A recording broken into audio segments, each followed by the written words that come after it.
সারাটা জীবন কতজনের জন্য এই দুই চোখ দিয়ে পানি ফেলেছেন আপনি নিজেকে প্রশ্ন করে দেখুন।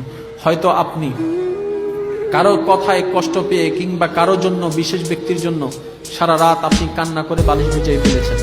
সে মানুষটা হয়তো সেই মুহূর্তে আনন্দ উল্লাস করে রাত কাটিয়েছে, যার জন্য আপনি কান্না করে রাত কাটিয়েছেন। কারো জন্য আপনি খাবার বন্ধ করে দিয়েছেন, সে মানুষটা হয়তো খাবার খেয়ে ঘুমাচ্ছে, আপনি জানেনও না। বালিশের মধ্যে ভিজে গেছে, বাস শেষ। সময়ের সাথে সাথে সমস্ত ক্ষতগুলো মুছে যায়। আজকে থেকে 4-5 বছর আগে যে কষ্টটা আপনাকে যে পরিমাণ আঘাত করেছে, এখন আপনার এই কথা মনেও নাই, কষ্টের কথা ফিলও নাই। সময়কে সময় দিন, সময় আপনাকে উত্তম সময় এনে দিবে। জীবনটাকে আল্লাহর উপর ছেড়ে দেন, রহমতের উপর, দেখবেন যে আল্লাহ পাক আপনার জীবন তরিটাকে অনেক সুন্দর একটা পজিশনের মধ্যে পৌঁছায় দিবেন। অনেকের জন্য কান্না করেছেন, অনেক প্রেম নিয়ে কান্না করেছেন। এই 1000টা ফোঁটা চোখের থেকে ঝরা পানির মধ্যে যদি এক ফোঁটা পানি আল্লাহ পাকের প্রেমের মধ্যে ঝরত, সে পানিটার পাওয়ার কদ্দুর জানেন?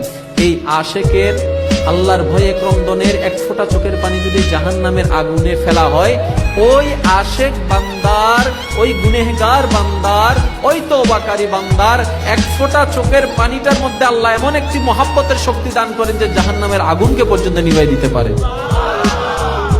এই চোখ দিয়েছেন আল্লাহ, দেখার শক্তি দিয়েছেন আল্লাহ। কার জন্য কাঁদা দরকার ছিল, কেঁদেছি কার জন্য।